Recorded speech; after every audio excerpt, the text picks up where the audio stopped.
Hello दोस्तों, आज आधुनिक राजस्थान के जो इतिहासकार हम पढ़ रहे थे उनमें ये हमारी चौथी क्लास है। इससे पहले हम कर्नल जेम्स टोड, कवि श्यामल दास और कवि सूर्यमल मिश्रण जो इतिहासकार और कवि दोनों थे उनके बारे में पढ़ चुके। तो ये चौथी क्लास में हम पढ़ने वाले हैं दयाल दास जी के बारे में। ठीक है, तो देखते हैं दयाल दास।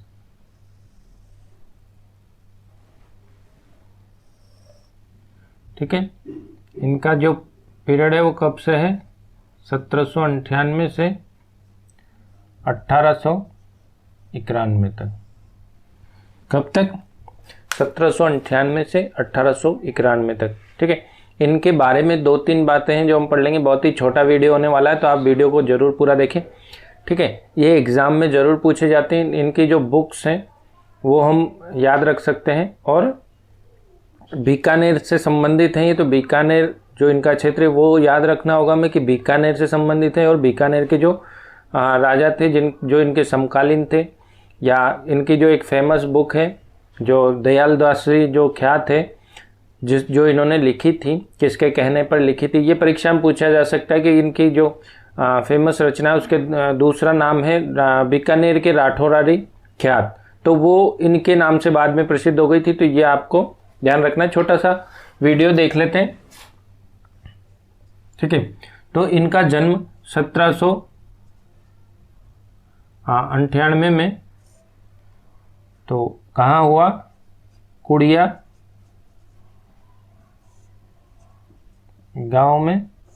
ठीक है, ये कुड़िया गांव कहाँ है? बीकानेर। ये कहाँ है? बीकानेर रियासत में था, बीकानेर में था कुड़िया गांव, जहां इनका जन्म 1798 में हुआ। आप देखते हैं कि 1798 में कर्नल जेम्स टोड भारत आए थे। इसके बाद हम देखते हैं 1798 में कर्नल जेम्स टोड भारत आए थे। इसके बाद हम देखते हैं कि इनकी जो ये बीकानेर के जो रियासत थी, कौन कौन से जो राजा थे बीकानेर रियासत के जो इनके समकालीन थे। ठीक है, कौन थे वो? पहले थे सूरत सिंह,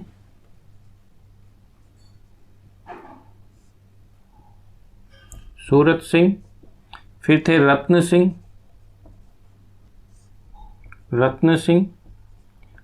सिंह के बाद आए सरदार सिंह,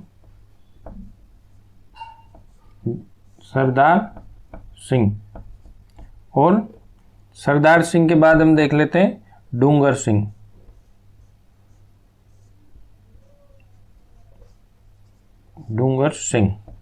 ठीक है, तो ये 4 जो राजा हैं बीकानेर के, इनको हमें याद रखना है। अब देखिए, आपको याद रखने के लिए कोई सिंपल सी ट्रिक आप बना सकते हैं। जैसे कि सूरत अच्छी है तो रत्न मिलेंगे तो आप सरदार बन जाएंगे। शायद पैसा आएगा, रत्न मिलेंगे। रत्न जड़ित पहनते थे ना सरदार लोग, तो आप सरदार बन जाएंगे। अब सरदार बन गए तो सरदार जैसे डाकू होते हैं वो भी सरदार कहलाते हैं। तो आप कहाँ चले जाएंगे? डूंगर पे। तो आप याद रख सकते हैं सूरत सिंह, रत्न सिंह और सरदार सिंह और डूंगर सिंह। ठीक है, तो इसमें जो रत्न सिंह है, इन्होंने ही बीकानेर का इतिहास लिखने के लिए दयाल दास को आदेश दिया। ठीक है, तो जो रत्न सिंह है इन्होंने ही बीकानेर का जो इतिहास लिखने के लिए वो किसको? दयाल दास को आदेश दिया, अर्थात उनको प्रोत्साहित किया। तो दयाल दास ने बीकानेर का जो इतिहास लिखा है वो लिखा है उन्होंने बीकानेर रे राठौरा री ख्यात। ठीक है, बीकानेर रे राठौरारी ख्यात। इस बीकानेर के राठौरारी ख्यात में ये जो रत्न सिंह के समय इन्होंने कहा इसको लिखने के लिए किसको? दयाल दास जी को। तो दयाल दास जी ने लिखा। और बीकानेर के राठौड़ा के ख्यात का एक दूसरा नाम क्या है? दयाल दास री ख्यात। अर्थात जो ये बीकानेर रे राठौरारी ख्यात है ये दयालदास री ख्यात के रूप में प्रसिद्ध हुई। बाद में जाकर हम देखेंगे तो उसे जो इस बुक को दयालदास री ख्यात के रूप में ही अधिक जाना जाता है, बीकानेर रे राठौरारी ख्यात के रूप में कम जाना जाता है। तो ये अगर परीक्षा में दोनों में से ये नाम देके या नाम देके उसका नाम पूछता है तो आप दोनों नाम याद रखेंगे, ठीक है। उसके बाद हम देखते हैं इस जो ये बुक है दयालदास री ख्यात या बीकानेर रे राठौरारी ख्यात, इसके अंदर बीकानेर का इतिहास कहाँ तक का इतिहास है। इसमें बीकानेर का जो हम देखेंगे इतिहास, बीकानेर का जो इतिहास है वो कैसा है, जिसमें राठौड़ों की उत्पत्ति से लेकर राठौड़ों की उत्पत्ति से लेकर कहाँ तक का है, जो सरदार सिंह का जो राज्यारोहण हुआ था, अर्थात जो सरदार सिंह के समय तक इनको प्रकाशित कर दिया था इन्होंने, तो कहाँ तक का इतिहास है, जो सरदार सिंह थे, सरदार सिंह के राज्यारोहण तक का, ठीक है। इसमें इन्होंने सभी पक्षों का समावेश किया है। तो आप देखते हैं दयालदास ने जो एक बुक लिखी बीकानेर राठौर ख्यात, जो प्रसिद्धि पाई दयालदास ख्यात के रूप में, इसे लिखने के लिए इन्हें रत्न सिंह ने कहा था, ठीक है। और सरदार सिंह तक का इतिहास, राठौड़ की उत्पत्ति से लेकर सरदार सिंह तक का इतिहास इसमें मिलता है, ठीक है। कुड़िया ग्राम बीकानेर में इनका जन्म हुआ। ये तो इनके बारे में हो गया। अब देख लीजिए कि जो ये राठौड़ के बीकानेर ख्यात है, इसके ये जो बुक लिखी इसकी शैली क्या है, इसकी शैली थी मारवाड़ी, मतलब इसकी भाषा क्या थी, मारवाड़ी, मारवाड़ी भाषा में लिखी है। और किस प्रकार की, गद्य में, ठीक है। देखिए आप जो लेखन होता है वो गद्य में या पद्य में, पद्य अर्थात कविता के रूप में और गद्य अर्थात स्टोरी के रूप में, तो इन्होंने मारवाड़ी भाषा में लिखी और गद्य रूप में लिखी है। इसके अतिरिक्त जो इनकी बुक्स है वो देखते हैं, जो अन्य बुक्स है,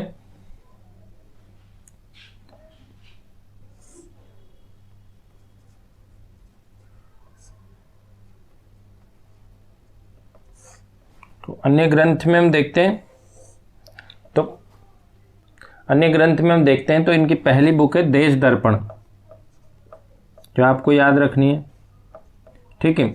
देश का दर्पण कैसा है, यानी हम देश को आर्यवर्त के रूप में भी जानते हैं। किस रूप में जानते हैं, आर्यवर्त के रूप में। तो क्या हो गया, आर्याख्यान,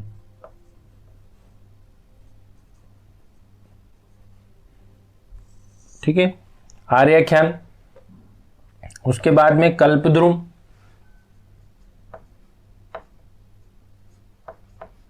ठीक है। ये जो परीक्षा में पूछ ली जाती है, इनसे संबंधित पुस्तक तो आपको याद रखना है, देश दर्पण, आर्याख्यान, कल्पद्रुम और बीकानेर, बीकानेर, बीकानेर के पट्टा रे गांवारी विगत, ठीक है। ये जो बुक्स हैं, ये चार बुक जो हमने देखी, ये किस शैली में, गद्य में, किस में है, गद्य में है। और दो इनकी जो याद रख लेंगे आप पद्य में, वो है सुजस बावनी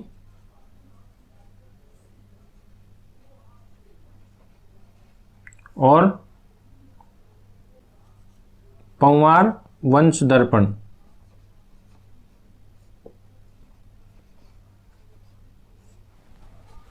ठीक है।